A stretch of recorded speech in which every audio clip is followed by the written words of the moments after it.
Welcome to Foundational Steps, the show. In this episode, I'm talking to the bold and amazing Jayme Johnson. She is a marketing expert, an entrepreneur, a mother, and is on a personal journey to make it easier for you to find your spiritual center. Jayme and I cover a lot of ground in this conversation. We go from her life events to getting really philosophical and back to events in her life. And stay tuned till the end and find out why it's important for her to have pink hair. After our conversation, I want to share something really important to me that came up while talking to Jayme. Links to Jayme are in the show notes and timestamps for different parts of our conversation. Don't forget, like, subscribe, and hit the bell. To support, go deeper, or ask questions, check out Foundational Steps on patreon.com. Enjoy the conversation. It's good to see you, by the way. Good to see you too. Good to see you too. I'm going to be seeing you in person more because I'm heading to LA. Oh, cool. I think you're going to plan on moving here then? We'll get into all of this, I'm sure, but it's feeling very much like I'm being called back. Yes. I'm really open. But the energy feels like it's pulling me back that way. So I'm coming down to feel into it. It felt really good when I was there last time. Mm-hmm. Like I felt inspired and alive in a way that I haven't felt in a couple years. So that's what we follow, right? The synchronicity. And it's been really me in front of my computer creating like a mad genius in a cave and I'm creating with the whole world in mind, but I'm so disconnected from the world at the same time. And I know that my work has value. I just don't know exactly where it's going to take root yet. And so I'm looking for the synchronicity. I think we ended on that note when I saw you last, following that synchronicity where there hasn't been a lot of synchronicity. It's been a lot of confusion. It went from clarity into confusion very quickly. My train fell off the track. It was carnage. It was a mess. I was like, what am I doing? I'm picking up the pieces everywhere. And I know, follow the synchronicity. I do the deep work. So follow the synchronicity. And then I'm not seeing the synchronicity. It's just dead end road, dead end road, dead end road. So I'm having to make bold, hard choices, forget everything I know, take right turns, iterate, sharp turn, sharp turn, sharp turn. And so I'm in this place of moving from fear into total exploration right now. That's a great place to be in. I mean, the fear, I think, can be a powerful indicator and be a powerful benchmark to figure out where you're at, what's going on, how you feel. Perhaps, when I was literally having this conversation earlier in my last call, and the fear. You don't want to get rid of it, but what you want to notice is when it's lessened. So, if you normally have a fear of public speaking, for instance, and, every single actor, every single, speaker, performer I've ever met still gets a little, something going before they go on stage or before, they speak. And if you get rid of that completely, that's usually when you don't want to be there and you're not going to have a good show, a good performance, or a good interaction with the group, a good meeting or whatever it is, because you don't want to be there because you don't care. I've been playing with the idea of, we've kind of been inundated with this idea of don't care what other people think, growing up. And, nowadays we're in this weird hyper social media thing where all we hear is they said that, they said this, and people are offended and hurt. And I think there's a middle ground. We do need to care what other people think, but Agreed. We also can't allow it to bother us, at the same token, but it's a benchmark. So if you're a, some sort of, let's say musician, and let's say you're like the premier violinist in the world, and I'm a violinist and I want to be a great violinist, then on some level, what you think absolutely matters. Do you think I'm training too hard? Do you think I sound like shit? like it matters, but it's also just one person's perspective. So grain of salt, and like it's the accumulated data that's valuable. And then you parse out the data that's worthless, or the data that's junk, or like if this was a live event, for instance, and a bunch of people were just coming on to spam bomb and say stupid things, like obviously anything that comes from them, worthless, no good data there, it's junk.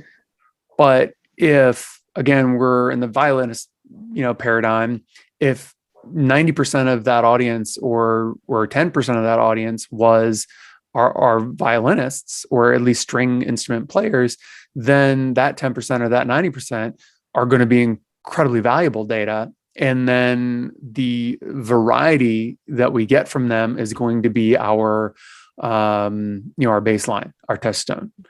And so that to me is what fear is. And fear is our own gauge of how we feel, what we feel, where our comfort level is, our state of being with certain things. And you can be fearful of something, but at some point or another, you have to let that go in order to be able to do something. Like if you were in the woods and a bear, was coming up in front of you, if all you did was stand there in fear, there's a good chance you're going to die. Maybe that's the right decision. I don't think it would be. But, you can't allow fear to paralyze you. It has to, you have to take the information you're getting from it, understand what it's telling you, and then act upon it, whatever that means, from the violinist perspective. Well, maybe you're scared of performing in front of people, so maybe you just need to rehearse more. Or maybe you need to get some feedback, from people that you can trust, so that you can go and have a performance based on, the people that you trust.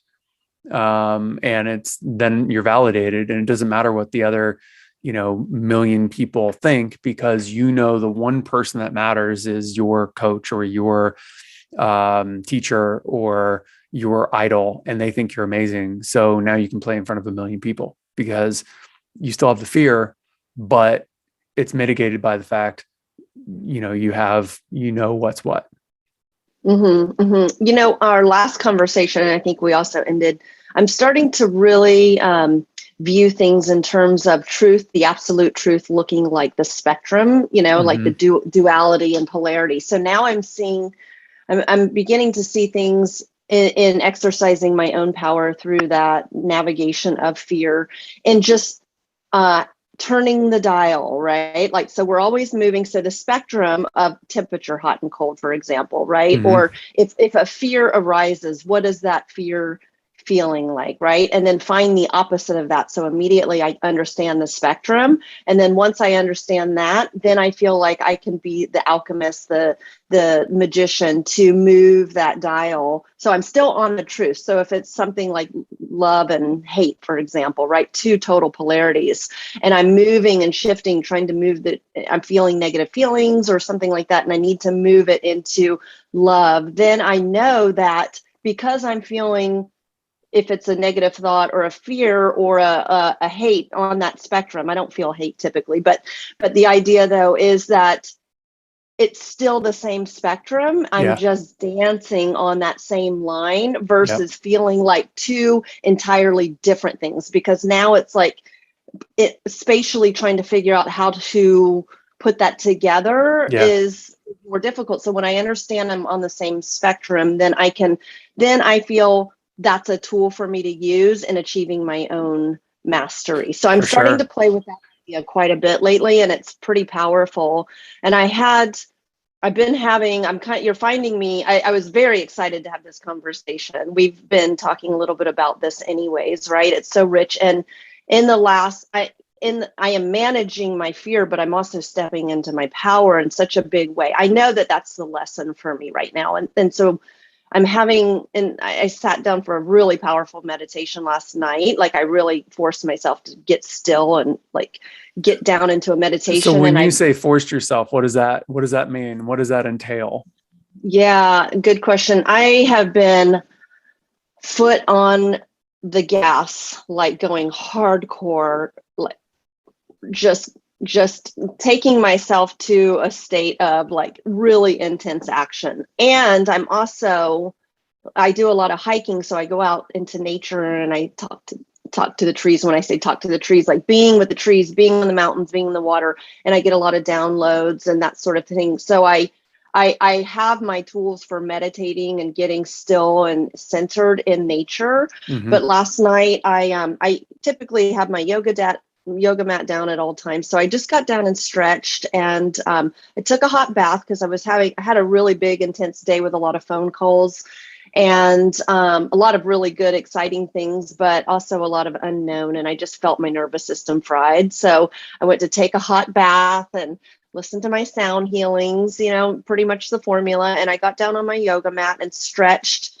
And I just had a really, really powerful download session where, kind of like the example I just used of moving sort of the Yeah. pendulum there, I started to see when I go into a meditation space, things move from being linear Mm-hmm. into that really like multi-dimensional virtual reality world where it's like, because you're not focused on your body and your timeline of how you're doing life. You go into eyes closed, so now your third eye opens, right? So it's not like, I mean, for some people everybody's experience is unique and every meditation is different and unique, but this one last night just went really multi-dimensional, and I started to see moving through different vibrational frequencies like pixels versus Mm-hmm. like having to elevate, going from south to north, like rather than having to rise, I saw it as quick little shifts, just going into a next little pixel. And That's then I great. started to see how like electrons pop in and out of the force of the nucleus holding it together, just moving in and out of these little pixels. So I kind of had this very emotionally clear visual, but more just a knowing. That's how I receive information Mm-hmm. generally, is knowing versus pictures. I get things in terms of a knowing and parables. Things come to me. So I realize when I go into that space, I'm able to see more, because rather than seeing something in a linear fashion, it's kind of like I'm seeing an infographic, or I'm seeing it in Mm-hmm. like all of the information is in it organized in like a parable or Right. or a infographic, I'll call it, or something where I just get a lot of information very clearly, succinctly, and it's just, now I know it, and now because that picture's in my mind, it won't be forgotten. That makes sense. It's interesting. I think everyone, I think everyone experiences, what you're calling downloads in different ways. And some people, if you're a super Christian, then I think you're probably going to experience it as kind of like maybe not a literal voice of God, but, inspirational thoughts or feelings or visions, from Jesus. And I feel like depending on a person's background is going to be, how they define things or how they feel things or how they experience this. I oftentimes Mm-hmm. call it an imagination.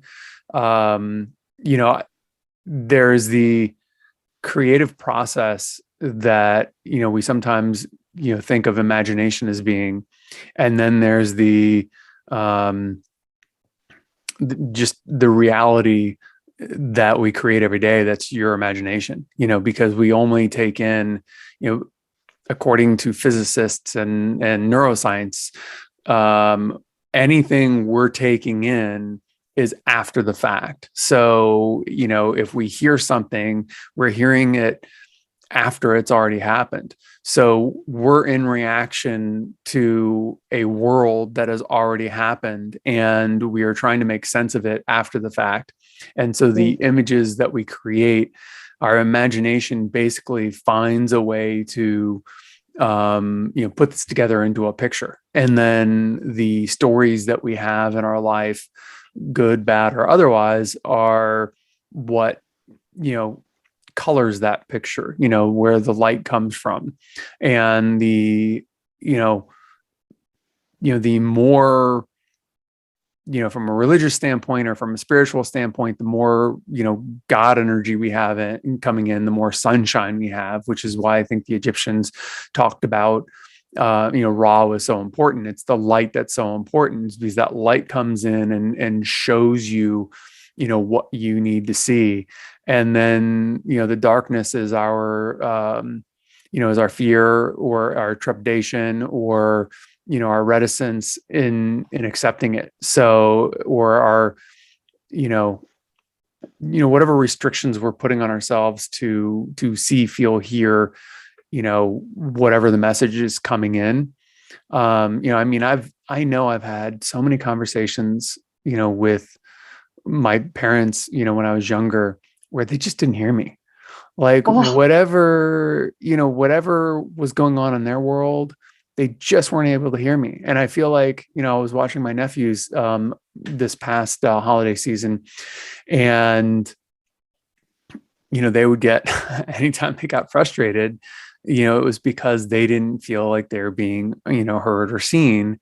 And, it was interesting. Like, this is just a reality or a foregone conclusion, or, something that happens to all humans, where, we go through a period in time in our life where we're fighting to be understood.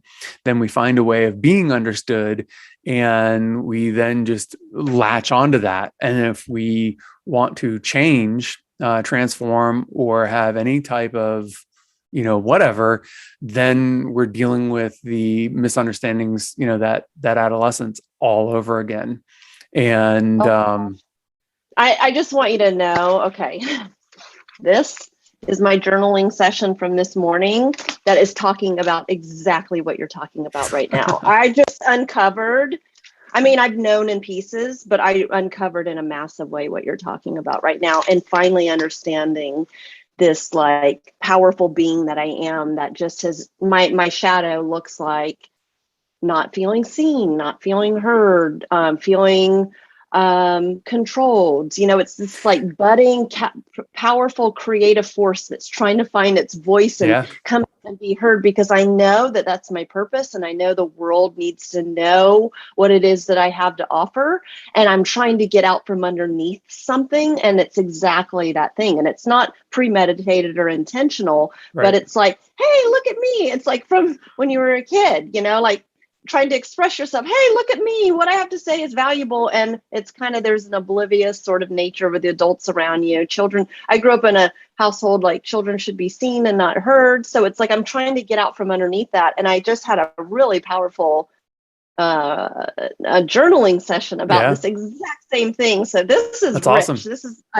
This is what happens when I talk to you every time, though. It's like, you're like literally inside of my head. And going back to what you were just saying, the context of how we frame things, I can relate to you. And like, that's why I enjoyed so much hearing you on Clubhouse, because like my frame of reference are very similar. I'm looking at things from perspective of physics and tech. That's how my spiritual experience is, right? Let's talk about that for a second, because you do come from a very successful background. Like, you're not, I don't like, you're not just chasing something you're not chasing windmills. Like, you're not airy fairy, like spiritual girl who's never done anything with her life. Like, you had a full career.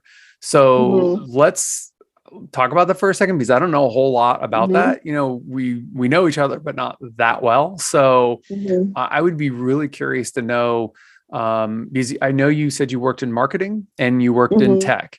So, it sounds like what you're doing now, this new endeavor, which we can get to in a little bit, is, where all of this kind of unseen energy is coming from, and where you're not feeling, what you want to be feeling, and having the success you want to be having.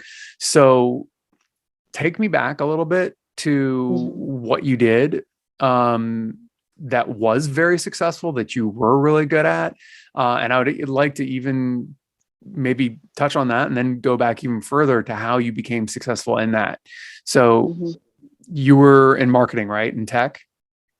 So my professional background is in marketing, which in today's world is a huge landscape, right? So marketing means so many different things. With all the new technology entering into the picture, marketing is a whole world in its side, because you have the digital world now where it used to be all traditional marketing. So that's a big world to be in. Traditional meaning like newspaper, magazine. Yeah, more print, more tangible, where everything's a digital experience now too. So it's like the strategies are changing, and every time in marketing, the technology, the language, the all of that is shifting and changing. It's all very like, I've been in marketing now. My career has been business marketing operations for a very long time, and I came into my career at the boom of the .com era. I was living in Atlanta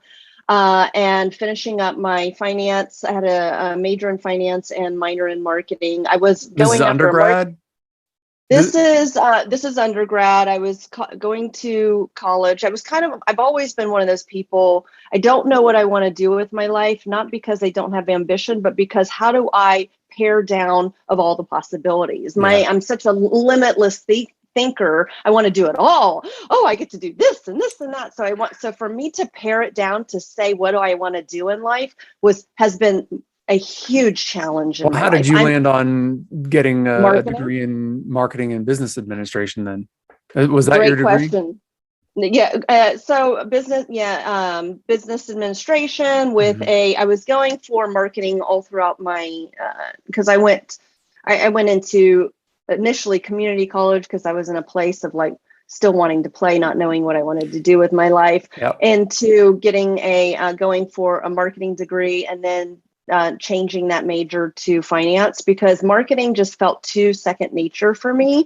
And it wasn't the challenge it is today. So I was like, that's something I can do very easily. It wasn't challenging enough, but the finance was exciting. And I was seeing creativity in a new way in terms of numbers. And I figure, let me get the finance piece of it, because as a woman in the marketplace, like that could be a real valuable asset. The marketing, I was still doing all of my marketing taking all of my marketing classes too. That was just easier second nature. So I felt having the pair of both of those would be really powerful in the marketplace. Just out of curiosity, we'll jump around in time. But now I'm really curious if marketing came so naturally or it's like second nature or whatever.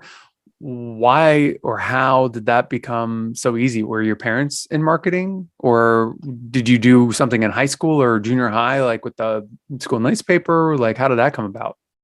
Well, the reason I chose marketing, because I had no idea what I wanted to do, and I wasn't guided through like career counselors or school counselors. Not knowing my path that I wanted to take has been one of my greatest frustrations in life, because I want to do everything. So I landed on marketing because I wanted something creative.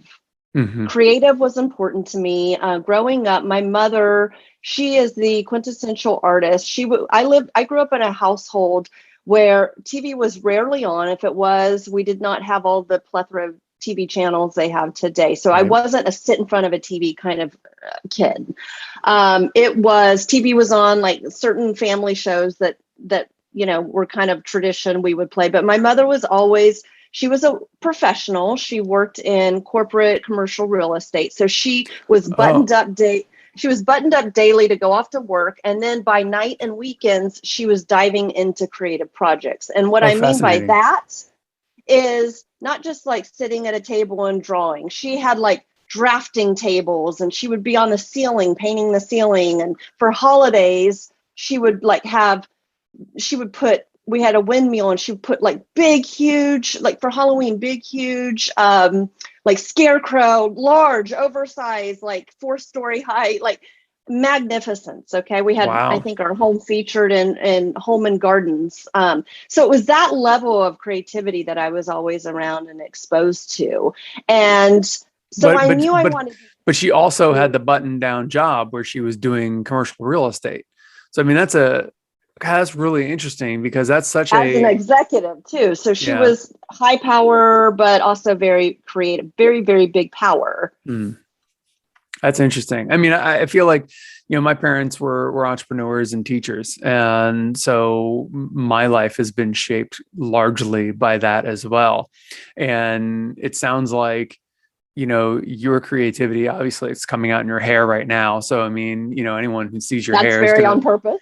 yeah. So, I mean, there's that. And then, with your tech background, that's also on point, so it sounds like there was quite a bit of influence from your parents, or at least from your mom, in terms of kind of the path you took and how you went about your path. I would say that my mother is a strong force. I have 6 or so generations of high power feminine energy. I do not have any this, and this is a whole other dynamic to my life, but I don't have a lot of representation of healthy masculine. I have very, very strong feminine. And so my mother, I would say, has been, I think now where I am in my life, I'm trying to find a healthy breakaway of that bond, like establishing my own powerful creative energy. That's what I just uncovered in a very deep way in my journaling. Nice. Even as an adult, we're always growing, right? Always. Always growing. So I knew creative. That's all I knew. So when I chose marketing, and again, this was the landscape of when I was making choices around college. It's very different today. There's a lot of focus on STEM and STEAM and getting creativity, women particularly, bringing girls and women into science and technology, engineering, math. Like if I had had that kind of influence around me, I probably would have gone more into the science and technology, because the way my brain works is it's very analytical. It's very creative in a systems process oriented way. Like I see patterns. I've got a little bit of that spectrum-y kind of thought process going on in this mad genius mind. Well, did you feel like you had any, so I mean, obviously you have a daughter, well, not obviously, but you do have a daughter, and she's 13 now? 18. Oh, 18. God, why did I think she was younger? 18. Okay. So you've been through like the last, 4 major years of school. High school were, a lot of, like you were mentioning, STEM, STEAM, and everything else.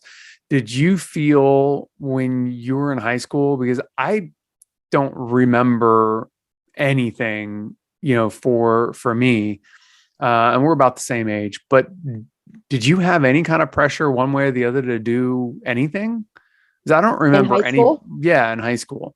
Like I don't remember having any pressures, where I do feel like, and you've seen it firsthand, STEM and STEAM are a big deal now, where I don't feel like there was a big deal to do anything, back in the 90s, regarding, in terms of what, innovation and innovation, kind of like, oh, you should go into tech because that's where it's all going to be. Like, right. Tech didn't exist. The internet didn't exist, for at least for me, when I was in high school. So like there was also no emphasis on you should go into business or finance or English. It was just like, you can do anything you want. Good luck, kid. Like, that is exactly what it was. It was, there was no guidance, and any pressure for me was coming from the inside. Like I was on, what saved me in school that also plays a big role in my life too is I was on the dance team, and the dance team was like the place to be. But I had a lot of fear to even make that happen. But I did it, and I did it really messy. It was not like I went in, I was offbeat and everything. Like my skills were there, but I was just nervous, and so that was a good lesson. But once I pushed through that, and I think I made the dance team, but I made it as like the alternate, like the very, very last one to get in, But then very quickly I got in. It was messy, but I got in and I was on the team. And then I really started to shine in high school. I also went from, like, I went into high school. I think what happened too, and from middle school to high school, I'm probably getting off subject here now. No, we're good. They shifted the time frame. So it was like when I was in middle school, it was 6th, 7th, 8th, right? And so when I was in 8th grade, I don't know if I'm getting the math right, but the point is that I didn't get to be top of my class in middle school, because then they shifted the grades into high school. So I went directly from about to be top of my class into bottom of my class going into high school, because it went 9th, 10th, 11th, 12th. Right. So anyways, and then I went in and I was kind of this like really nerdy sort of, I was very nerdy and I wasn't cool because I was under the umbrella of my mother's power and how she saw me. This is what I'm uncovering. It wasn't bad or intentional. This is how you felt or how you saw yourself. Well, this is how I see it kind of all now. But then I grew an entire, I think, a foot in 1 year. Wow, that's a lot of growth. So yeah, that's so all, I went as this gangly sort of like kind of nerdy middle school into high school, like a whole foot taller. And then when I went in, and so I was still kind of like still finding my way. But then when I went into the dance team, like I really came into my power creatively, because I'm actually a really, really good dancer. And there was some visibility, and there was camaraderie and friendship, and we got to perform in the halftime shows, and it was really cool to be a dancer. Like the cheerleaders were cool too, but the dance team and our band in the high school arena was known as like one of the top of the class. We had excellent, like it was a whole show, yeah. Right? So and it also gave you some very specific regimented tasks. I mean, you had something to do, and you had something to learn. Structure. Yeah, that's the word I'm looking for. Structure. Creativity needs structure. I heard that before, and I believe that. And that's why now I see creativity differently, because somebody in finance, somebody in tech, somebody who is in science, all the STEM is very, very creative, because it's the masculine component of the structure, so that the feminine energy can flow inside of that. But if you have feminine energy, flowy energy, without the structure of it, like an interior designer can't design something unless they have the structure of the home to design inside. You got to be able to see the room. Yeah. I mean, it's an interesting thing. You talk about the feminine flowy aspect. The masculine is typically defined as dynamic, and the feminine is typically defined as like receptive. And so, to be receptive, you kind of have to go with the flow, and to be dynamic, you sometimes have to cut against the flow. And that's kind of a typical, definition, masculine, feminine. And I don't see, in today's age, when there's so many discussions that have nothing to do with, the energy, they get into, physicality or whatever, but everything's a spectrum the way I see it. Like, you cannot, and as far back as I can remember, you cannot have masculine without feminine. You can't have feminine without masculine. It's a spectrum, so just like going back to the beginning, earlier parts of our conversation, is like, it's all a spectrum, and it's how you exist within that spectrum. And sometimes you need to pull up this part, and sometimes you need to pull up this part. Then the structure, can be a receptive, thing, and it can be a dynamic thing. It just depends on, in what way it's being used and invoked, I think. But man, it's so fascinating that, everything changed for you once you got on the dance team. Like, yeah, you grew a foot, which means you're totally different.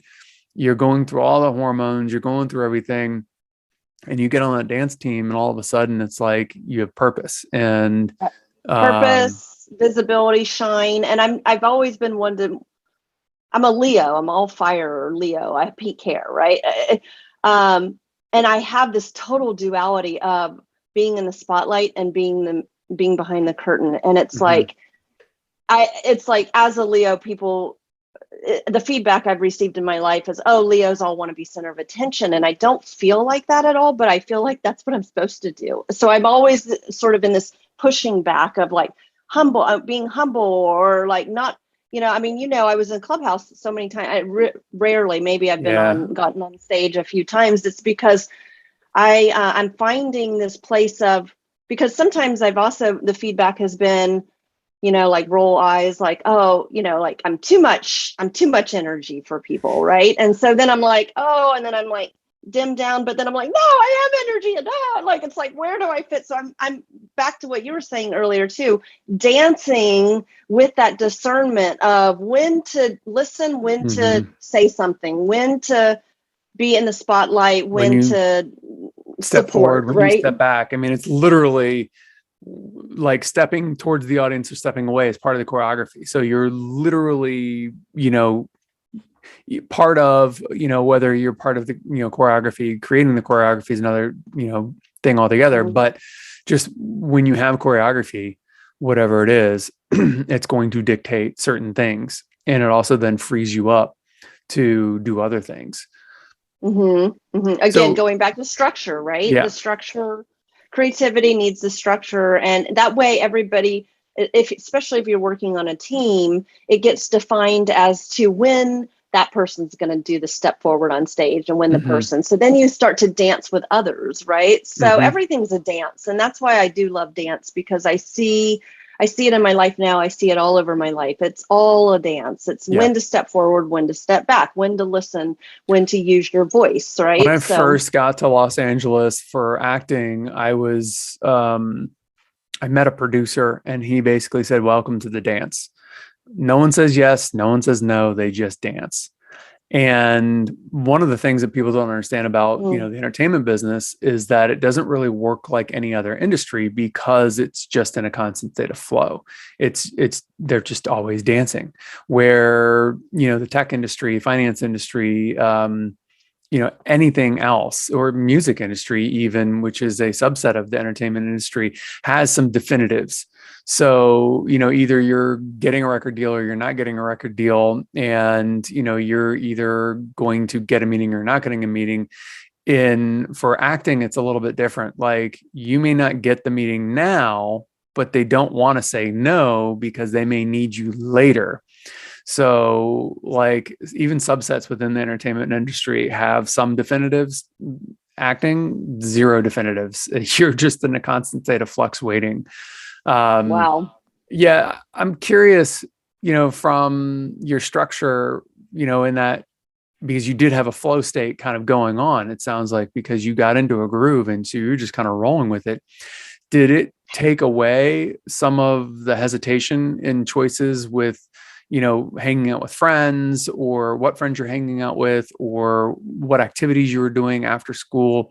So did the being in the flow of the dance group, did that then make it easier to make a lot of your choices because they're kind of preordained? That's a great question. And as you ask that, this is what I see sort of that plays and dictates so much of the navigation of my life. It all begins for me in where the creative center is, right? So in terms of the dance, it gave me a place to express myself. So then there was the expression there. And from that expression, that creative expression, everything else budded, everything else took root. So it gave me community.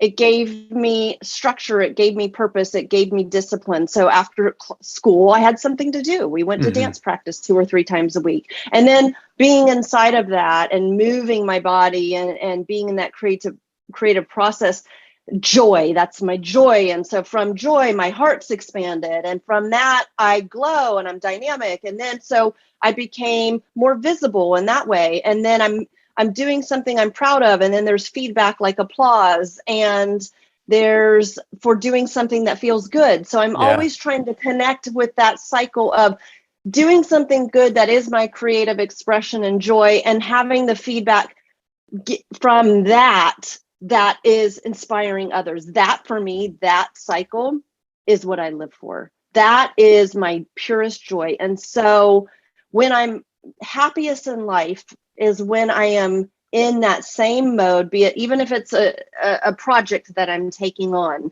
When I'm in that creative place, everything comes from that. Community, friends, money, my magnetism. And then I'm like powerful. That's where my power comes from. No, I mean, it's great that you know that, but so you got to college, and you went through community college, but you got to college, you were taking marketing, you kind of found it easy Mhm. and enjoyable from a creative standpoint, but you were then also looking to challenge yourself. So were you dancing at that point in time? Were you part of any kind of club or group or anything that, helped again dictate some of those choices and create a more sense of flow? So when I was making that choice, when I was in the last 2 years of college, so I was really taking all of my finance courses. I was really in specializing in my finance and marketing courses. I was pretty much out in the world doing the survival game. I was living in Atlanta. Atlanta was a big city. It's exciting. Atlanta has so much vibrancy. So I was there and I was working at CNN. And I had 3 jobs. So I had three Mhm. jobs. I've always been the survivor too. So there's that whole element of my life. So I'm surviving, I'm going to school. So my life was very, very busy. Um, Surviving like everyone's surviving, needing to feed themselves, or surviving because your parents left you to your own devices at age 15 or something. so this is interesting. I was writing about this. Survival for me was my choice and my decision as my mode of getting, not survival. Let me just say it this way: independence. I made a choice Okay. to become very independent. And that's when I first realized my power. Yeah. How old were you? I was probably around, maybe probably around either between 12 and 14. And I just made a choice that my life was going to um, be, I needed to make, I needed to create for my life. No one's going to come save me. Hmm. Okay. I think I was dealing with probably daddy stuff. Like, when's daddy going to come? This was me. I was like, I am going to be a powerful, independent person, and I'm going to go out into the world and be independent and be the explorer that I am. So That was a very, very specific choice. was your dad not around then growing up? No, not at all. Not I, from even 5 years old, not at all. I think maybe when I was still in the crib and not Okay. past the crib. So, Hmm. oh, interesting. Okay. So it was just you and your mom, or do you have any siblings? One sister who's Older two or years younger? younger than me. Two Younger. years younger. So you're Hmm. the trailblazer. You're the one kind of taking the lead on all of these things. Hmm. So wow. So your mom was the quintessential, single mom that's like super successful, crushing it. Um, and 12 to 14, that's like middle school to high school. So like high Hmm. school is a crossover. So in that period of time is when you decided that you needed to be independent, which Hmm. so the survival that you're talking about in college was you being independent on your own without your mom's help In a big in a big city. city, wanting with big dreams, But lots of possibility. Hmm. did you get a job, or how did you assert your independence, to survive on your own at somewhere between 12 and 14? Did you get a job in addition to dance and high school and everything else? So yes, so I've been working and independently making my own money since I was 15. And Okay. so and then I moved out of my house. I graduated high school at 17. And so I moved out of my house at 17. So I've been on my own for a very long time doing that independent So what survival was what were the thing. first steps, or what were the first things that you did to claim your independence, between those ages of 12 to 14? Because those are big formative years. I mean, lots of chemical stuff going on. You grew a foot, lots of changes with, high school from elementary, middle to high school. There's a big transfer in how we are taught and, what our educational system, the social pressures, puberty. Mhm. So what were the choices that you made, or what were the things that you felt defined your independence, from 12 to Mhm. 14 Yeah, that you I remember? need to make my own money so I can make my own decisions. And did your and if we cross a line, or you don't want to talk about it, please tell me. But I mean, that's a pretty big statement for a teenager, a young teenager to make, that I need to make my own money to make my own decisions. So were there precipitating events, or was there a control that Uh, she was trying to exert through money? yeah, there none of that so much, other than like, because at this time period in my life, which is pretty pivotal, I see it that plays in my life. It was, so at one point we had I did have a stepfather that stepped in for a few years, but this was the point after that. And so Mm-hmm. my mother she was, powerful, making her money in her world, but that money was like, I probably had some allowance at some point, but I really wanted to dictate how I creatively expressed myself. So I wanted to be able to wear the clothes that I want to wear, rather than have somebody make choices of where I shop and what kind of clothes. And And social pressures were there to dress well. I lived in an affluent area, right? mhm. So it's like I wanted to represent and present myself in ways that felt authentic to me. And was she not, I mean, did your mom at any point in time say, well, if you want to wear those clothes, make your own money? Or did she ever say anything? Or did you just come to that like, oh, I can do this? I think that it was probably a mix of all of those things. My mother was, she's from Colorado, Midwestern roots, very kind of like very natural. Like kids had their ears pierced, but she did. I wasn't allowed to have my ears pierced, because Mhm. if God wanted holes in your ears, He would have put them there. So she had a very traditional sort of way about how to express yourself.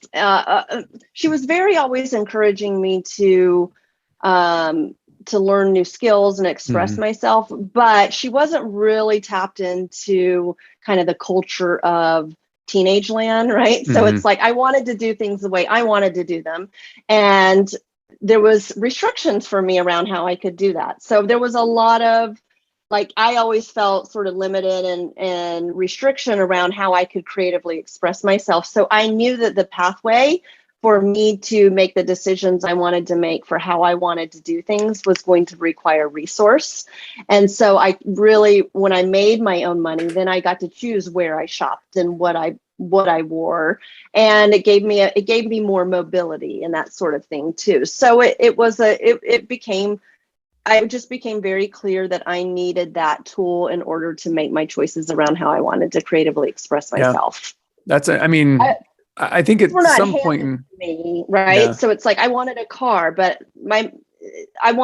we all, as kids, like my mother wanted me to earn my money and earn Mhm. my keep. And even though we lived well, we weren't like wealthy, but we Mhm. lived well. We lived in an affluent area, but it was one income, not two, right? It Yep. wasn't mom and dad income.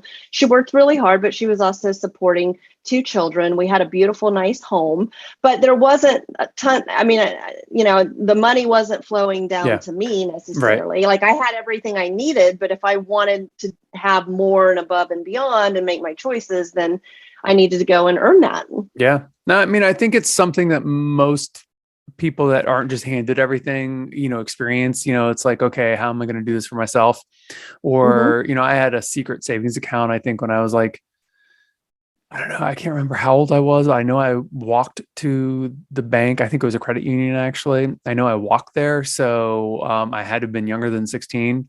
Um, I did have a car at 16.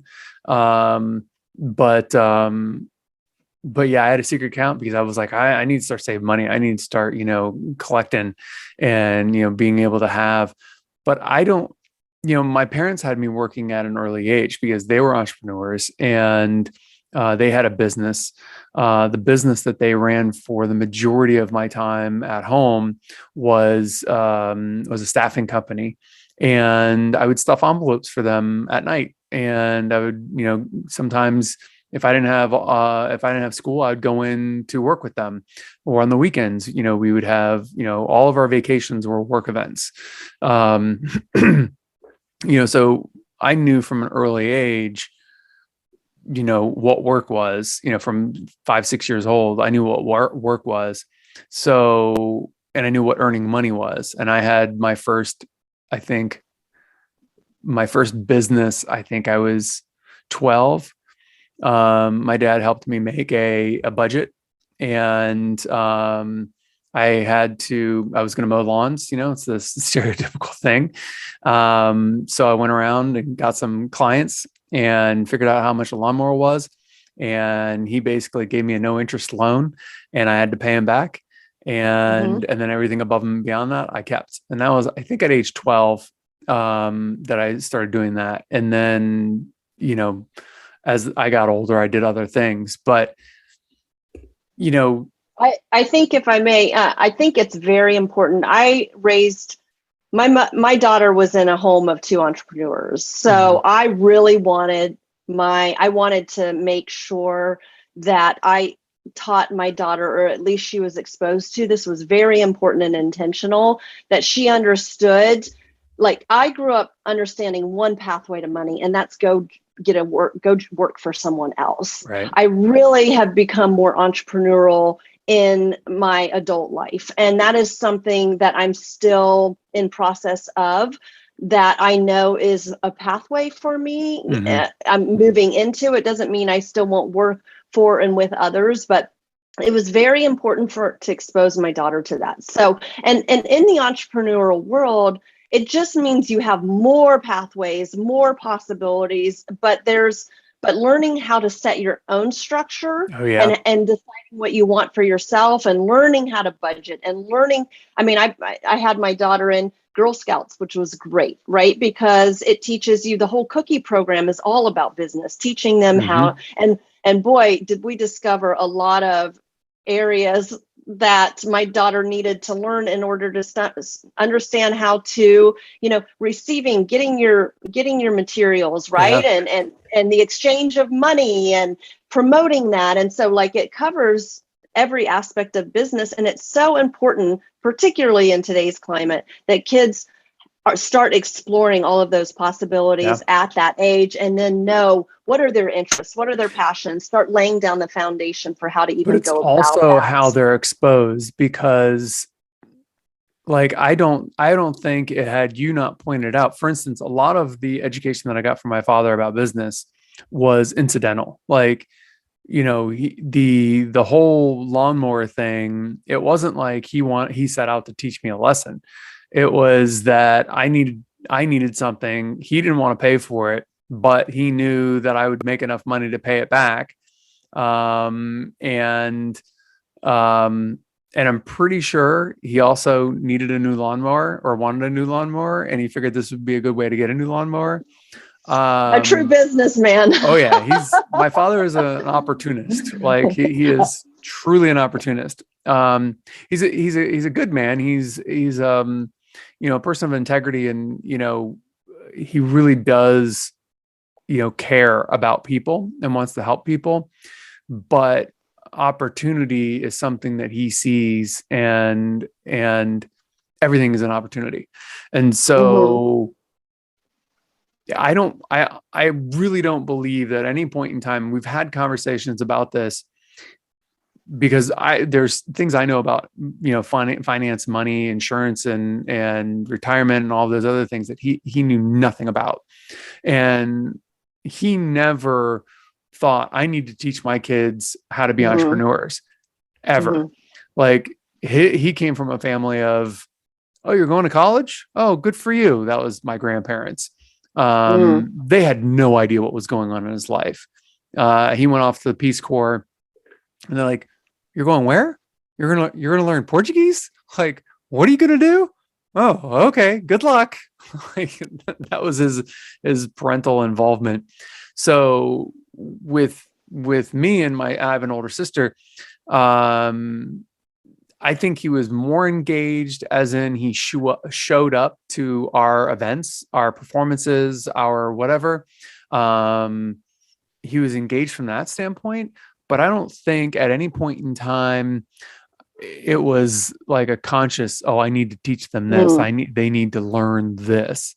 And that is, I think, a massive difference between what you were doing with your daughter. Because there's so many things that, had he taught me, I would have done differently. from the time I was, a teenager to, in my 40s. Like I just would have done things differently.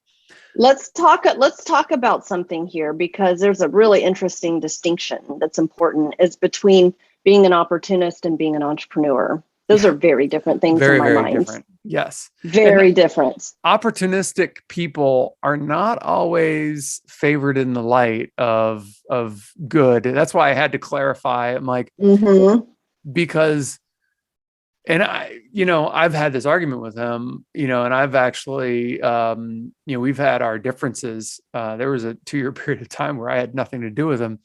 And opportunistic people, and I'm curious to get your thoughts on this, but they can be incredibly brash, come off as unfeeling, uncaring, narcissistic.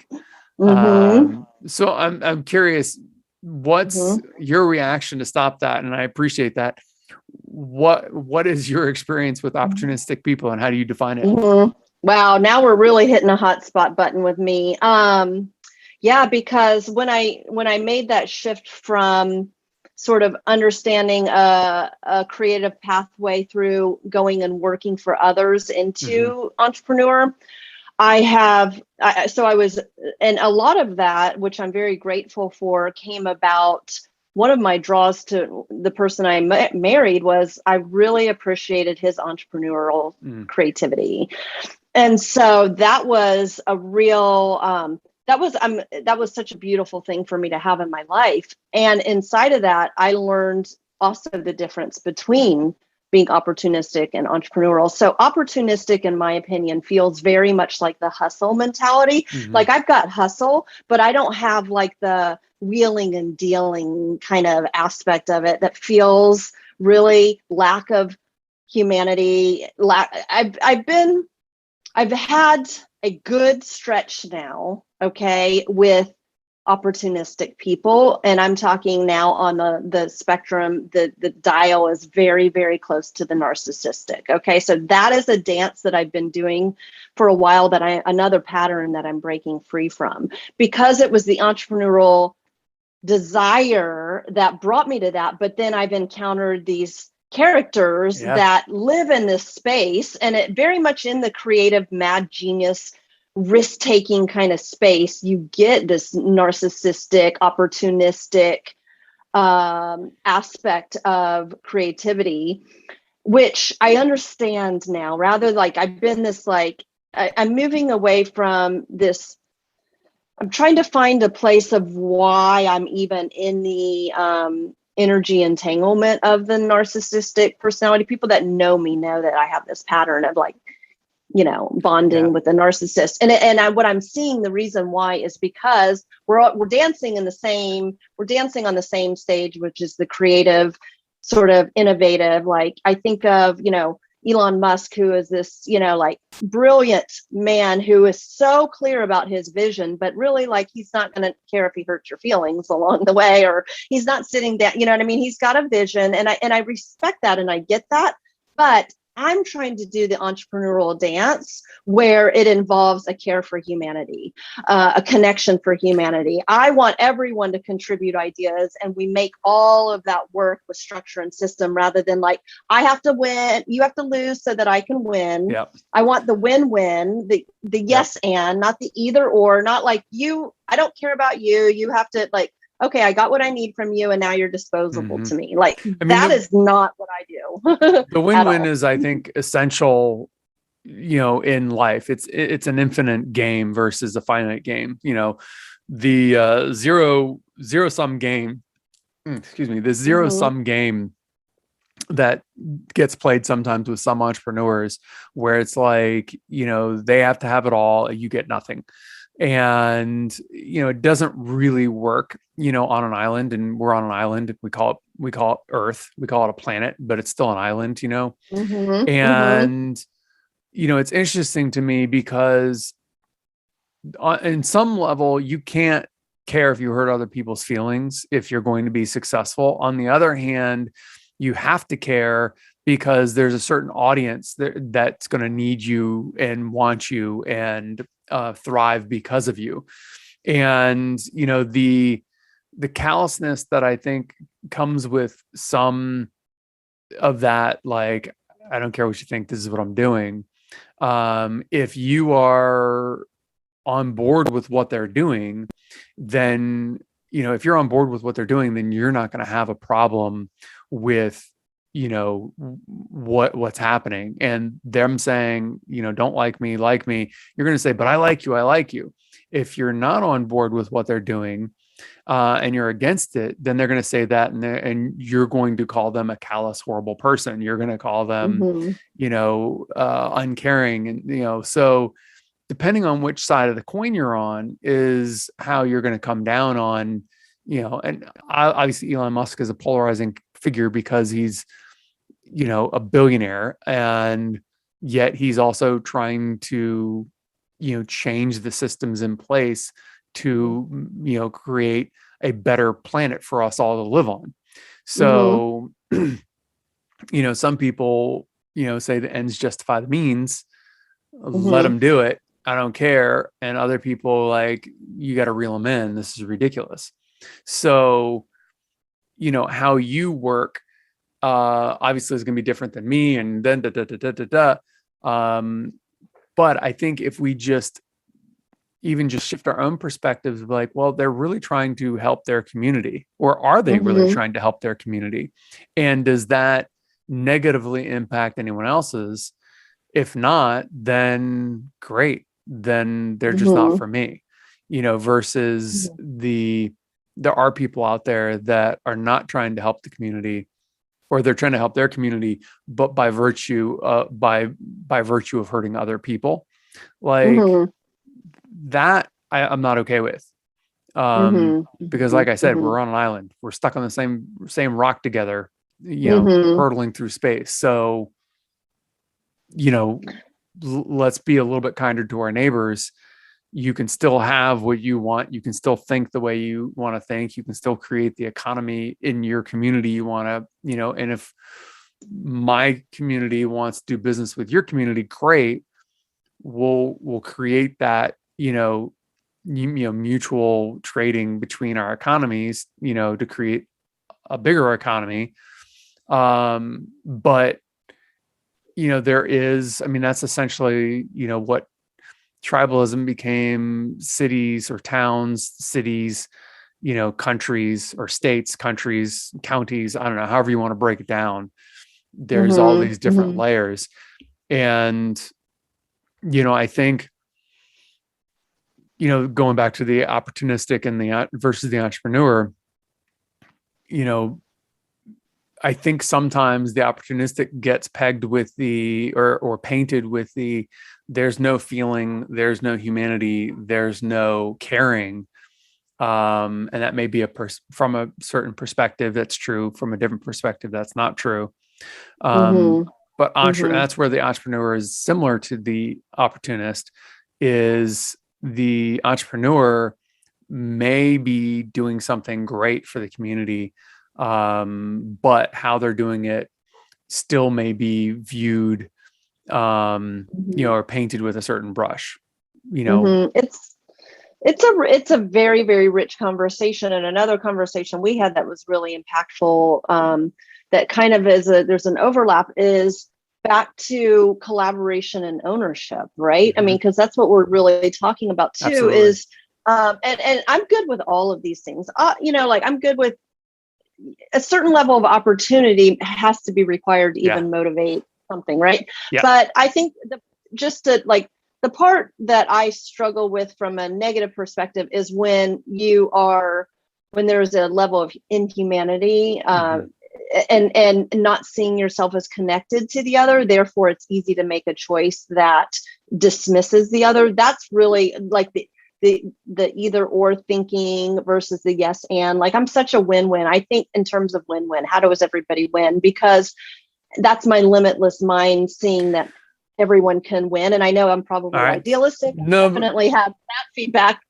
given to me before, but it's very rich. And then we can tie in the whole ownership. this ties in really well though. So when you're talking about, see, I don't want to lose I this know thought. we're down like 100 rabbit holes right now. Yeah, no, which is good. So okay, what did you say about win-win, and then it was an earlier part of our conversation. I wanted to tie this in to being seen and being heard. Okay, so this is what I wanted to tie together from the beginning of our conversation. Win-win as a concept has been around. I've written a lot of different essay versions on win-win, why it's necessary. I have a blog post that one of these days I'll release. I don't know, maybe by the time this goes up online, I'll have released it. But win-win as a concept, it's been around for decades. I mean, it's been around, like, I haven't researched how long it's been around, but I would be willing to bet it's been around for hundreds of years. You know what I mean? Because you can see signs of it in some of Shakespeare's writings and poetry. But even though that concept's been around for a long time, I don't think we live in a win-win society. I think there are people fighting for it. I think there are people that live with those ideals, but I don't think the primary culture nature of Western society is win-win.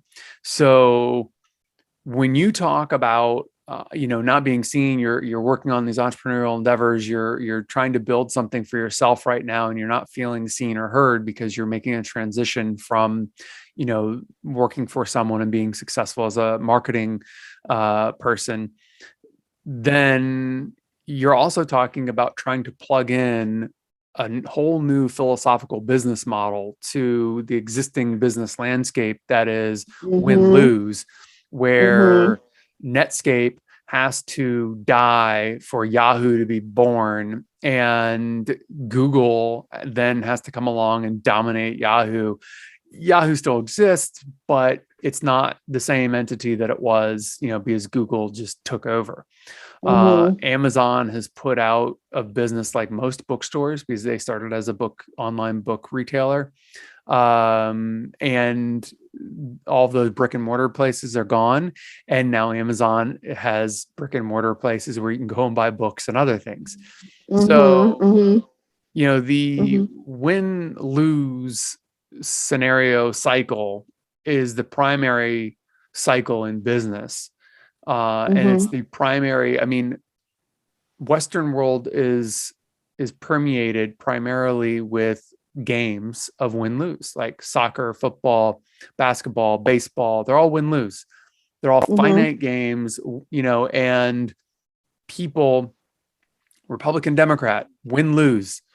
Like, people want to pick sides, and media, businesses are encouraging people to pick sides and play win-lose. So going back to being seen, like, how extra hard does it make it where if you go into your high school and instead of the dance team doing this, you're like, we're going to do a dance team, but we're going to do this type of dance, and this type of dance has never been seen before. And you've got to convince all the other high schools around you to do this type of dance. I mean, it would be impossible. No one would want to talk to you. So, just to tie it all together, there are people that want to do win-win, but they are hidden, I think, in the culture of win-lose. This is amazing. This is the conversation that is at the forefront of what entrepreneurially, and as a business person who has lived so much in the material world, playing that game that you're talking about, wanting to now take all my wisdom and knowledge and everything that I know to have a different game. I'm one person. Okay. Yeah. And a lot of the community that you and I live in is getting to this win-win. So for me, it boils down very simply, and there's a lot of work in like Course in Miracles, this comes from the Course in Miracles, and Marianne Williamson speaks of this quite a bit, is that we think we have many problems, but we only have one. And it's the idea that we're disconnected from each other and everything. So when you understand as your fundamental belief system that you are connected to everything, every person, every material item, every piece of nature, then you treat people very, very differently. Okay. So that fundamental, what I would like to see, and if I was going to have any message for the world at all, it would be this. I would like for us to be able to introduce into our material systems, our business structures, the idea that we are all connected, because we can create systems and structures based on that fundamental idea that will shift and change and still work. I mean, Absolutely. Nature does it. Nature cooperates. Oh, now, do I have all the answers of how to design it? I do not. However, that's what I've done in my career, is I design systems and structures and business models. So if I can have any influence, okay, not me only as a person, but as a community of the community that as a we member sort of of a community. As a member of a community, right. What I can see my position and role and purpose in this life is to have some impact in the arena that looks like how we take consciousness evolution into our structures of business and how we operate. Because how can we create at the highest level of order, still have massive success, still be in kind of some of the systems of the Republican Party where, you know, those that are motivated to create something, and then there are the people, there are the leaders, and there are the people that just want to be on board with the leaders. We all are playing a role that way, right? So it doesn't take anything away from that. But if the leader understands and sets the structure from the place of the connection to everything, it will be a completely different world. That is the most simple. So I couldn't have planned this if I tried. Part of the reason why I want to do this show is because I had a vision, 9 years ago, 10 years ago at this point in time. I was at a Soul Cycle class. It was actually a charity event. And so all the money went to, whatever. And it was a friend of mine's birthday. And that's what she does for her birthdays, is she throws fundraisers for whatever charities that she's working on. And so you pay your money, you go and do a Soul Cycle class. I'd never done a Soul Cycle class, so I had no idea what I was going into. I just thought you get on a bike and you ride, and they tell, huff it harder, you're going uphill now, and, lift the weights and whatever. And what it really is, it's a guided meditation. It's roughly an hour long guided meditation through exercise, through bicycling. So you're on a stationary bike, and they guide you through a mental visual landscape of success and, journey and the struggle and whatever. And it's really beautiful and really amazing. And I had two visions in the course of that, because I was working so hard. I was sweating. It's a dark room, and, for lack of a better word, it was psychedelic. I wasn't on anything. I was completely sober. There was no drugs, no alcohol, no nothing involved. It was just the endorphins, the natural endogenous chemicals of our brains. And I'll just encapsulate it to a nutshell, is that I had this envision of like an icon. And it would be like also a video, which the video I haven't created, the icon I have created, of, we've got one earth, we've got the same air, and we've got the same water. And a visual graphic representation of that had kind of come to me, and this kind of video of the out to the in came to me, and I was like, this is it. Like, this is what I've got to do. And so for the last 10 years, I've been trying to figure out how to put this message out of, if every conversation can start from, we're on the same planet, we drink the same water, and we breathe the same air. I don't care if you're in China, Russia, Australia, the United States, South America, North America, whatever. It doesn't matter where you are. We are on the same earth, we breathe the same air, and we drink the same water. And we're one organism. We yeah, are a organism is what we are. and it's scientifically proven, it's mathematically proven, like it's religiously proven. Like, I don't care which spectrum you come from, it's a reality. Whether you're flat Earth or an actual globe, it doesn't matter. We're still, stuck here together. And I wasn't sure how or when I was going to introduce it onto the show. So I'm, in my preamble before this, I will put that in there, and I'll introduce the concept and the logo, and hopefully you'll help me promote that. And it's a really cool logo. A friend of mine who I'm going to do an episode with, I think in February. Of course, I'm not sure when this is coming out, but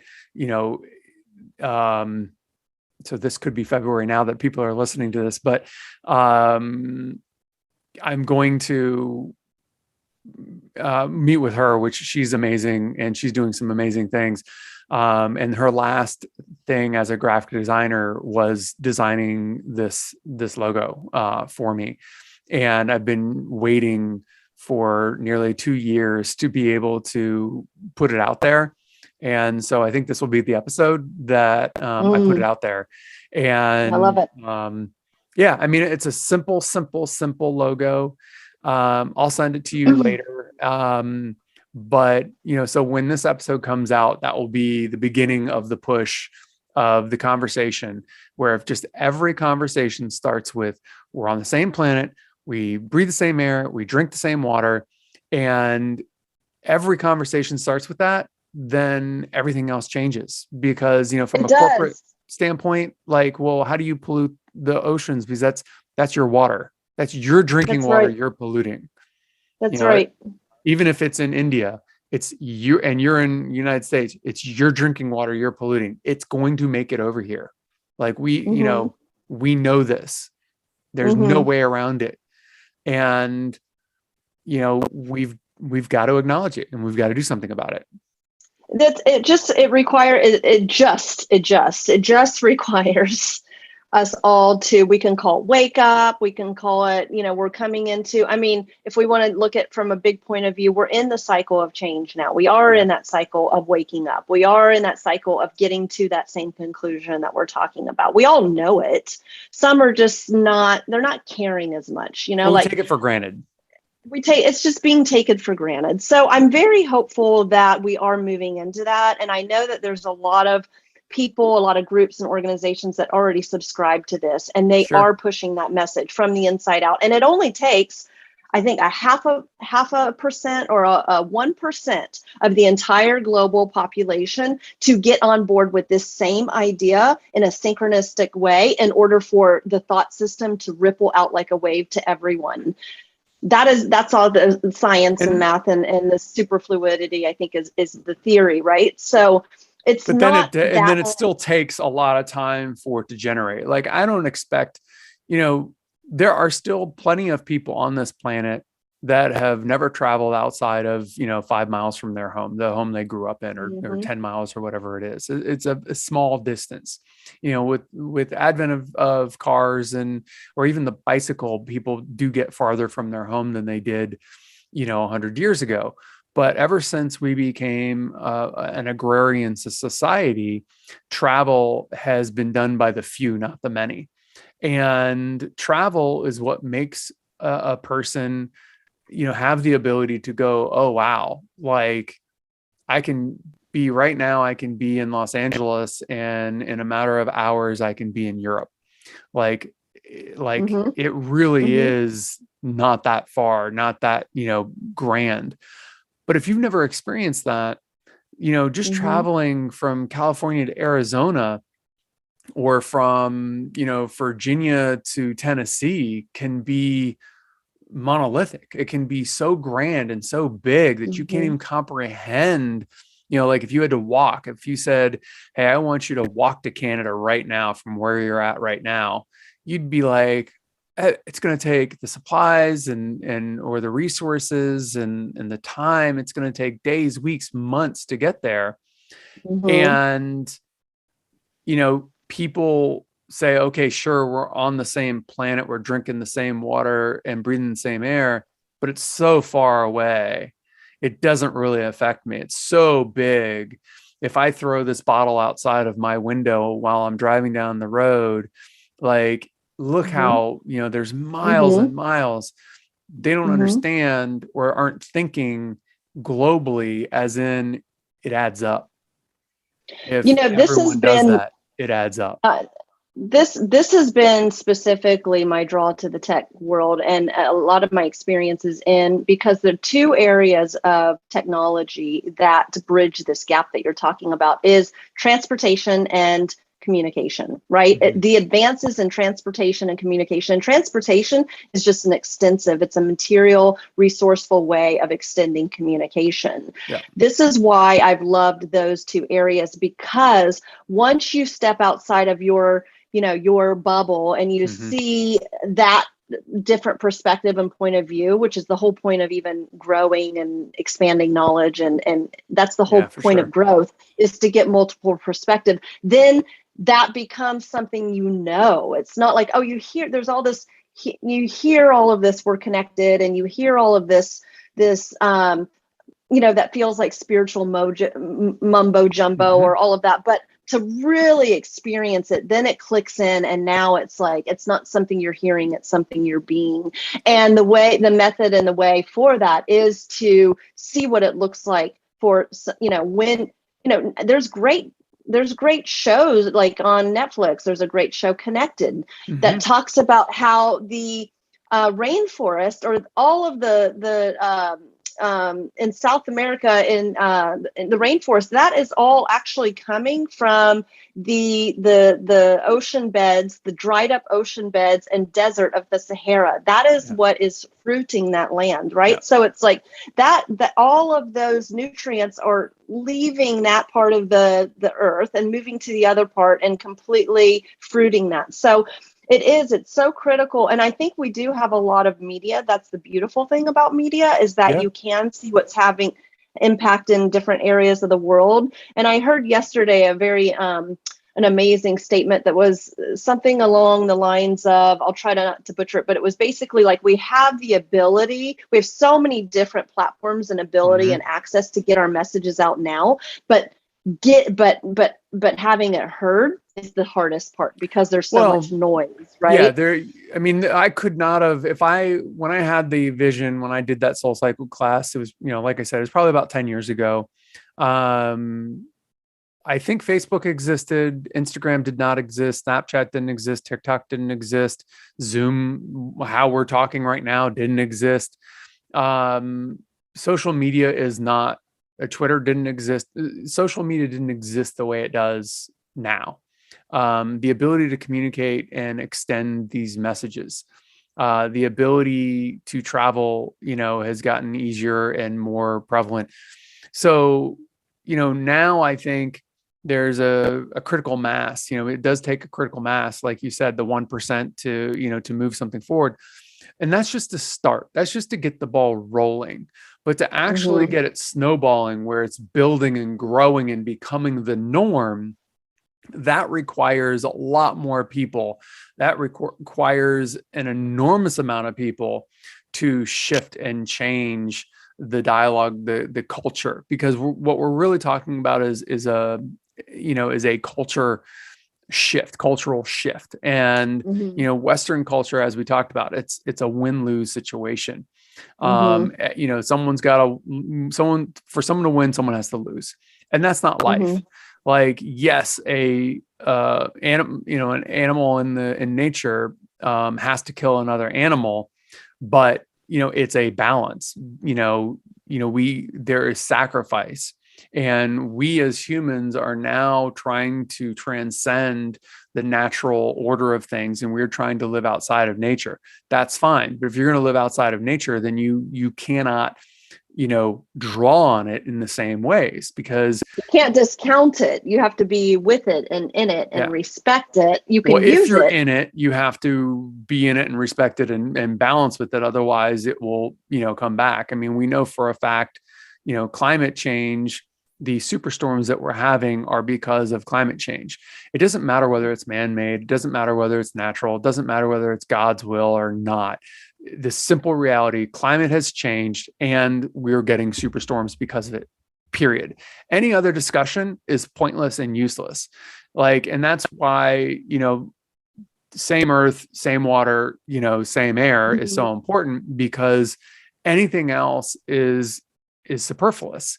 And if something has to die for us to eat, whether it's a plant or animal, that's fine, but we have to be able to replenish it. We have to be able to, and everything ties into everything else.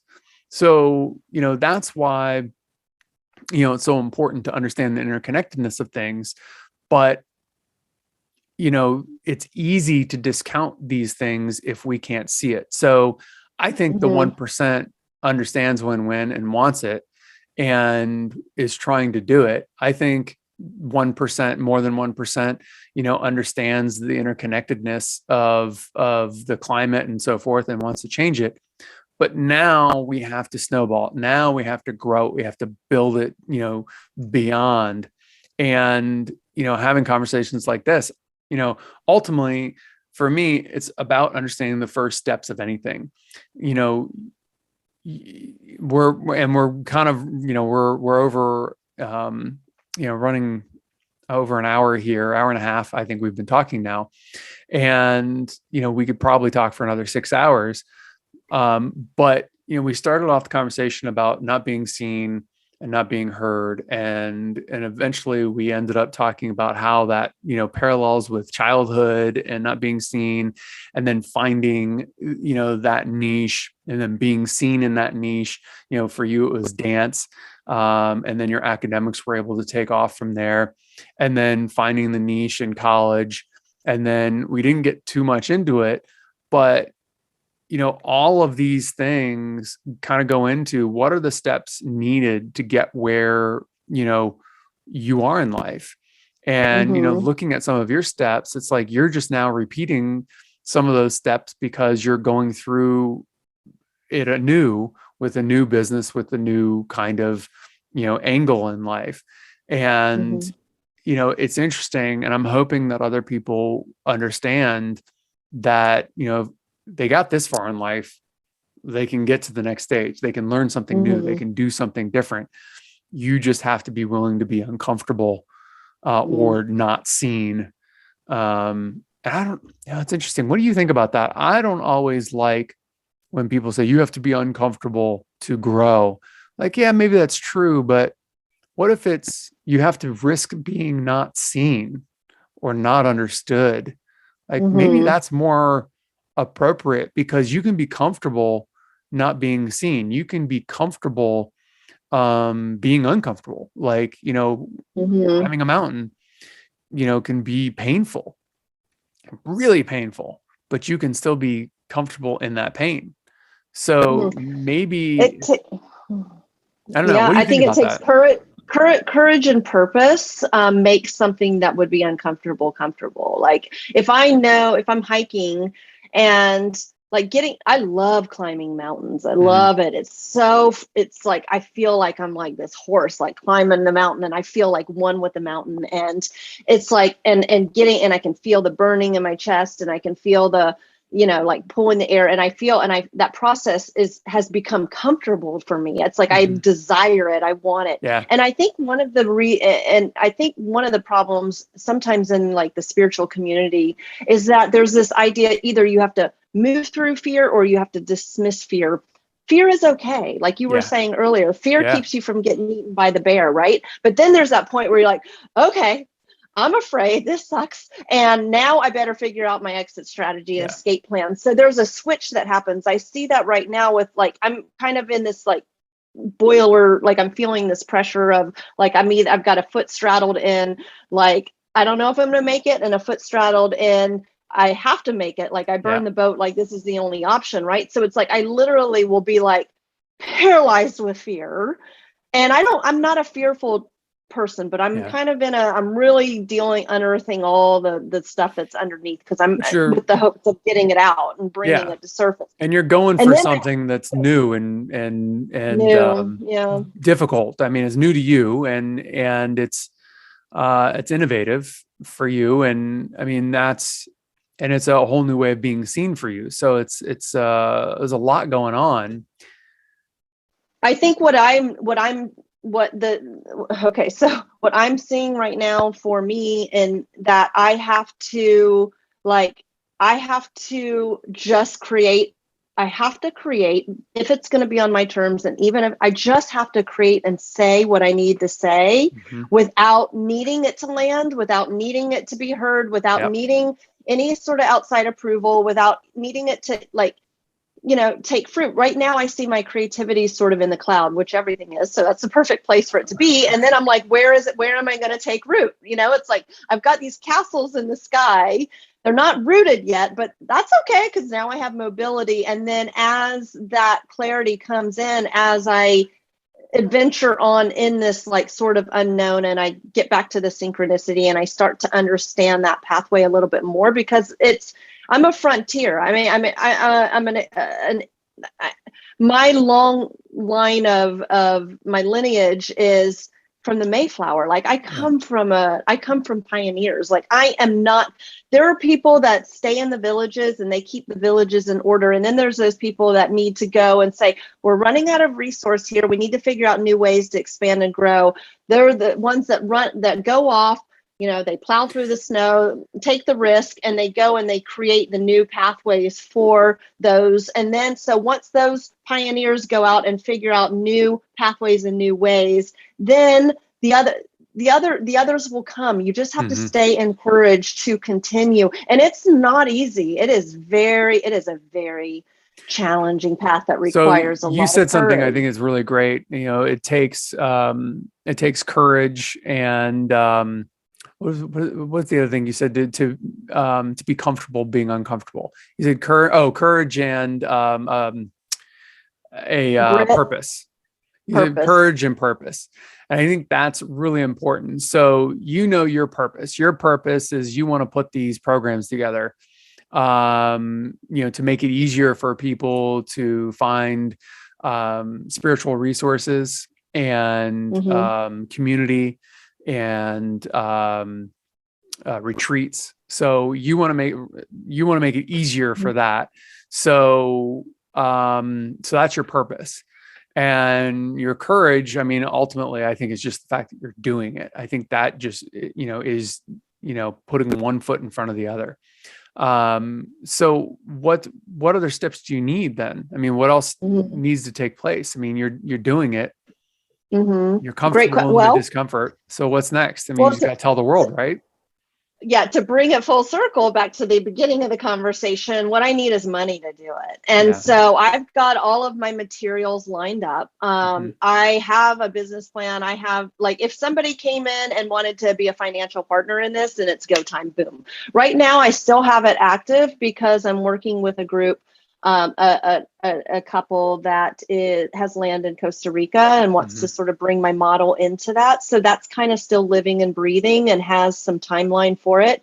And then I'm at this point, you and I talked about this last time we talked, is like, okay, now I need money is the energetic exchange of the material world, right? So it's like, now I'm at a place of money. And so does money mean that I go, like, I think right now I need the resource to do it. And there's many, many pathways to do that. So, I'm looking at joining another team to make money. I'm going to keep my business and everything alive to do that. I'm going to continue to look for investors and money. Right now we're building through these partners. It's a great opportunity to build sort of just a test market, a test model that we can bring an actual live product to market, being the retreats, right? So then investors will be more interested when they see it, that it's been built, right?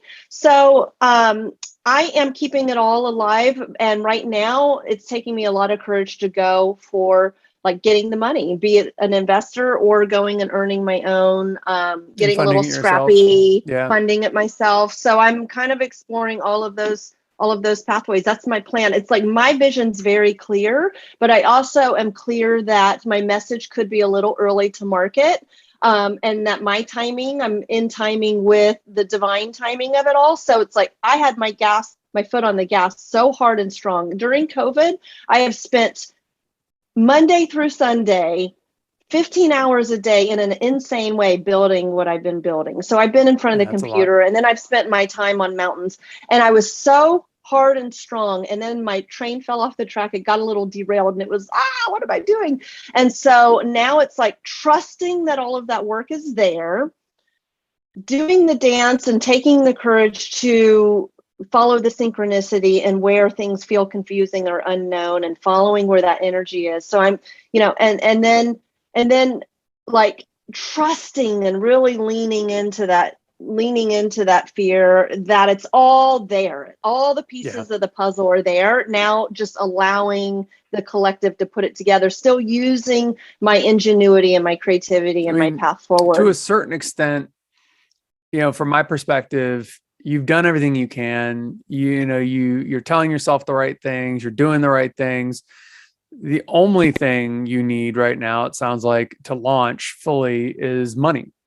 And if money is the only, thing to do, then everything else, it sounds like, and maybe this is exactly what you're doing, but you just need to hold on. You sent me the links. So the websites are up, they're ready. I'll put those in the show notes.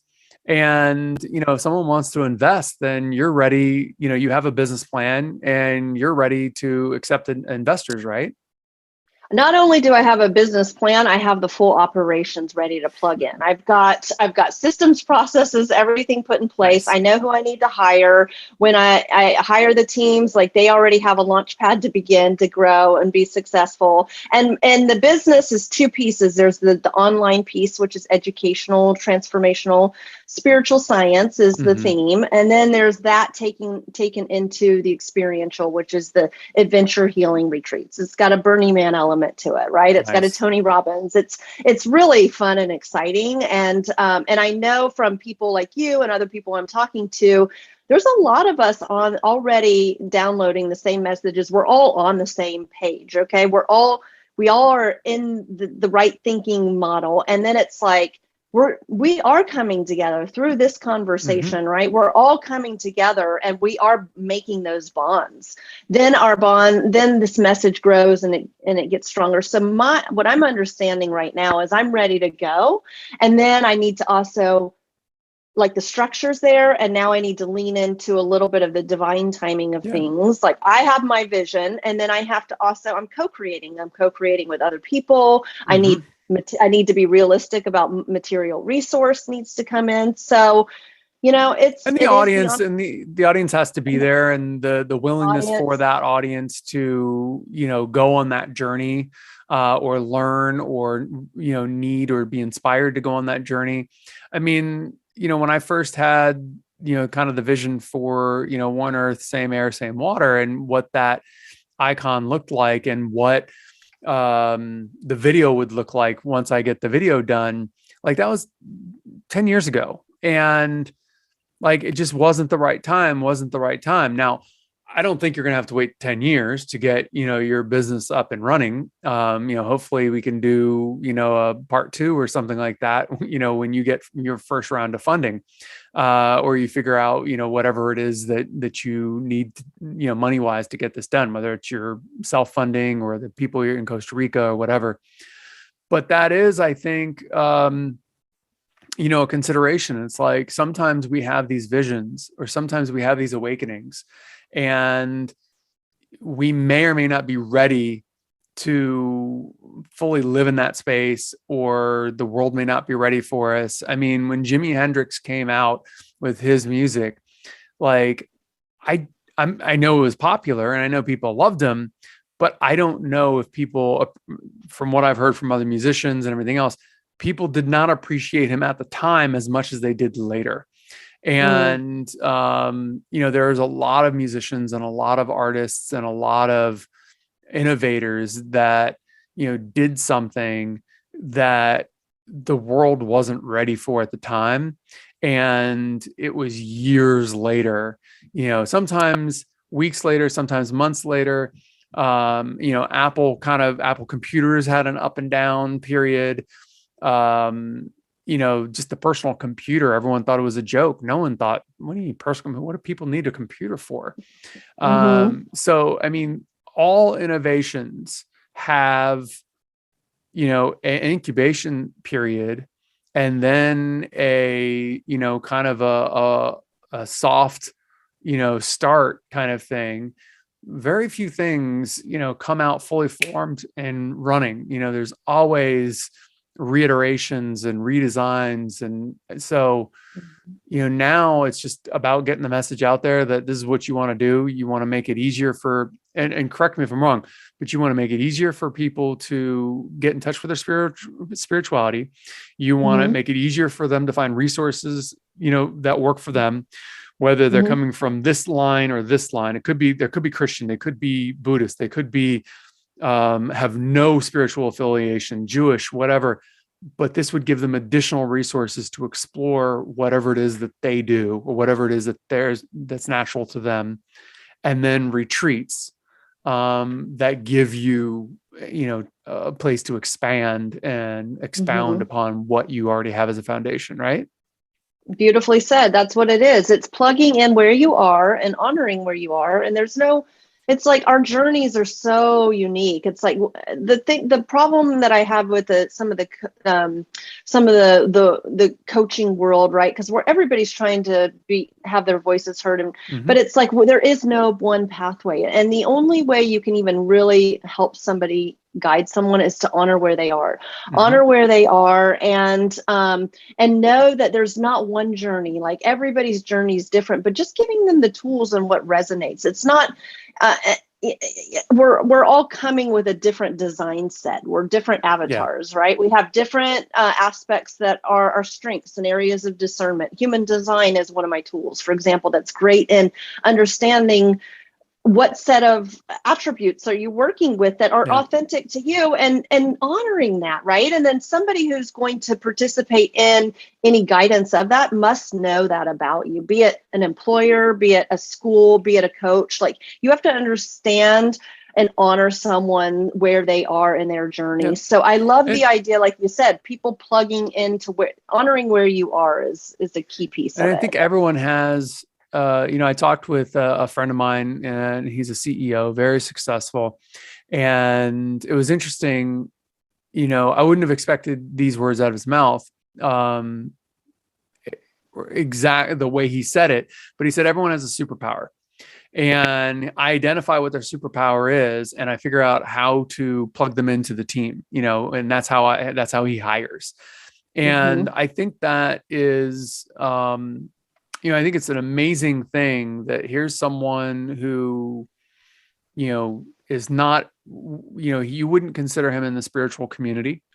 And he definitely is not the person you would ever think would be down for like any of the kind of woo-woo type new agey stuff.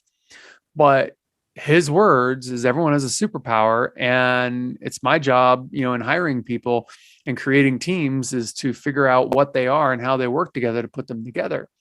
And I think, part of that is the culture now is, Marvel films, DC, comic books and Marvel comic books, they've become part of the zeitgeist. They've become part of the mainstream. So it's okay to say superpowers.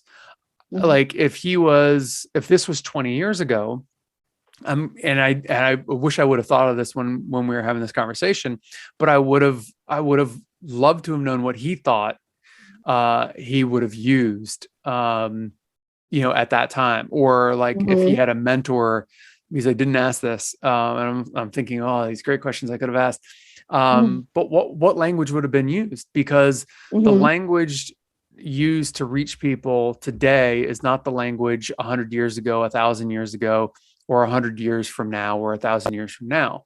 There might be some similarities. There might be some ability to translate, but the language is going to change. So, what's that going to be? And I think that's, I think that's something that's really important. And I think, some of the work that you're doing will give people the ability to, add to their language, add to their vocabulary, and, when they're seeking spirituality, spiritual guidance. There's the lane. I love the conversation around the superpower. I mean, that was the motivation behind my pink hair, because I started to sort of embody this hero's journey and superpower. And I was like, that was the whole, and that was not something I resonated, that particular type of wording before, but with the whole, I mean, I think it's kind of very in the tech gaming culture, superpower, that's a big part of it. And I think it's really important for people to resonate with their superpower. I would love to know who this person is you're talking, because I really resonate with that and love that. But then there is also those timeless messages that have stood true, like know thyself, right? Mm-hmm. No, that's another component of spiritual gangsters. And I know I know I see a lot of your posts too, and know thyself. It's like, that's where it begins. It's really so simple. Yep. It's simple and not simple. The first step, talking about foundational steps, know thyself, right? Yeah. Like, no. And what is know thyself is like, that means you're going on a journey to go explore the entire universe of yourself. Like knowing thyself is a lifetime task, and it's a looking at patterns of yourself and your own archetypes, and it's a journey, and sometimes we know ourselves by knowing what we are not. Yeah, we hit absolutely. Something hits us and that does not feel good. It's like, it's like, go towards what makes you feel good. If you want to really break it down simply, like, move towards that which makes you feel good, move away from what doesn't make you feel good. Now, that doesn't mean like go eat a huge chocolate cake or like go, be a womanizer because it feels good. Like, that's part of knowing thyself, like knowing the sustainability of what is joy. Well, we have, right, and following bliss. We also have, I mean, this is, back to our earlier part of our conversation, creativity and imagination, creates the world we live in. It's someone's creativity, someone's imagination thought up the personal computer and thought up the internet and thought up Zoom and thought up the microphone and the headsets for us to be able to have the conversation we're having. It was their imagination, and your imagination is infinite. So we are infinite beings. So, for the people who don't like, spiritual conversations, it's like, hey, guess what? Like, you can still have the same conversation and have it from a place of more practicality. We are infinite because our imaginations are infinite. And if we live inside our mind, idealism literally is the philosophy that everything comes from mind or mental.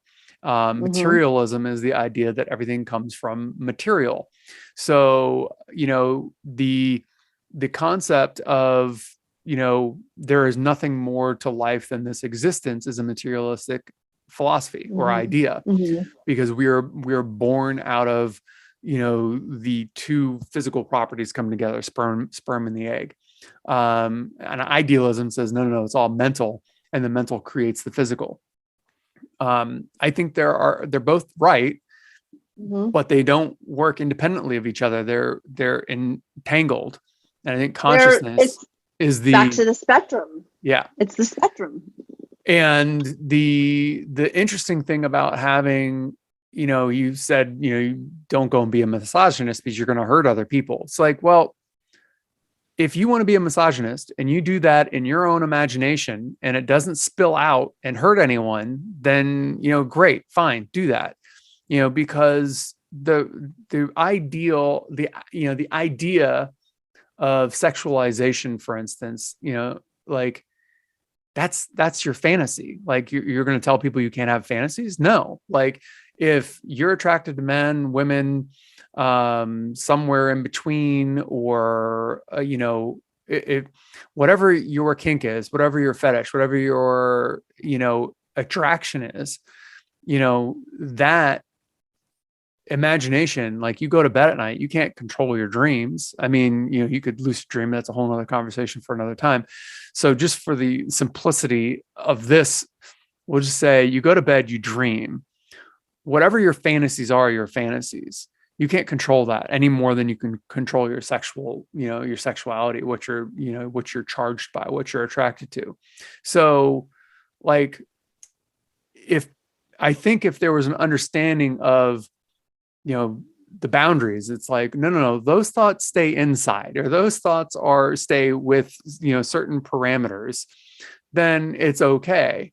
It's when, it begins to affect other people, and or those thoughts become precedent for dealing with people or hiring people.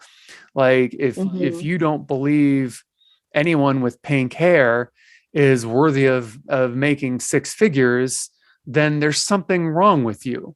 Because what does the pink hair have to do with making six figures? There's the artist Pink, who has pink hair, who's making millions and millions and millions of dollars. So, the prejudice, it's like, if someone said, well, with pink hair, you're not going to be able to make any money. And you're like, well, that just means I'm not going to work for you. Like, well, that was the whole purpose of the pink hair too, was that I come from such a sort of corporate-y. I mean, the younger professional was corporate-y. Then I moved into the entrepreneurial space, the tech space, and that kind of thing.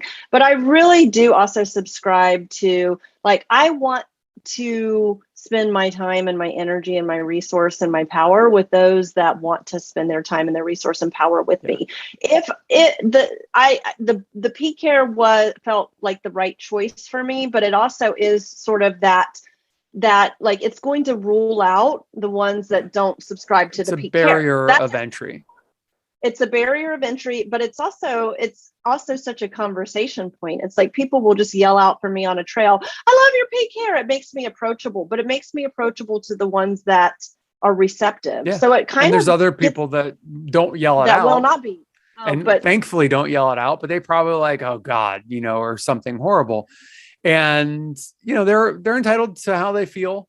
And, good for them for whatever, and keep it to yourself, because that's not appropriate.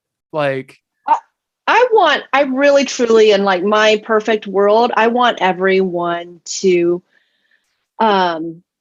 value that imagination you were just talking about, and to value their own expression. I really would love it if we lived in a world where everyone got to be their authentic expression.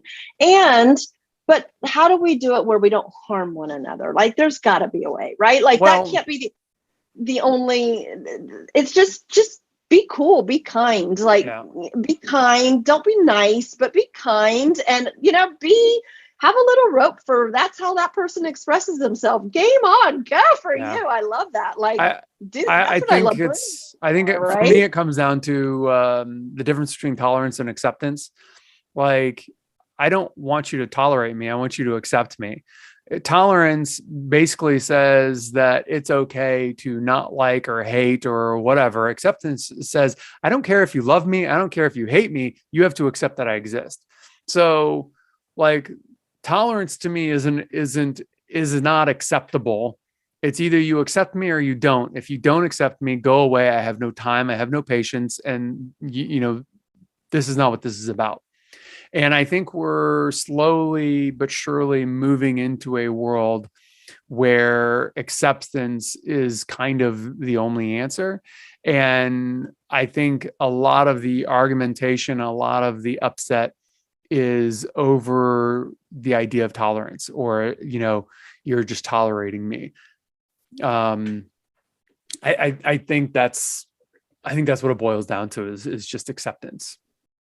Yeah. I mean, and we communicate in so many ways too. And like, just energetically, we hear all the vibration. This is like it's real. You can feel when someone's tolerating you, when somebody's tolerating you, when they're accepting you. It's okay if let's celebrate our diversity. I really want, I love the landscape of Burning Man, because you show up as you are. If you want to be naked on a bike, good for you. If you want to dance and be an aerial artist, good for you. It really is like, it is the most accepting environment.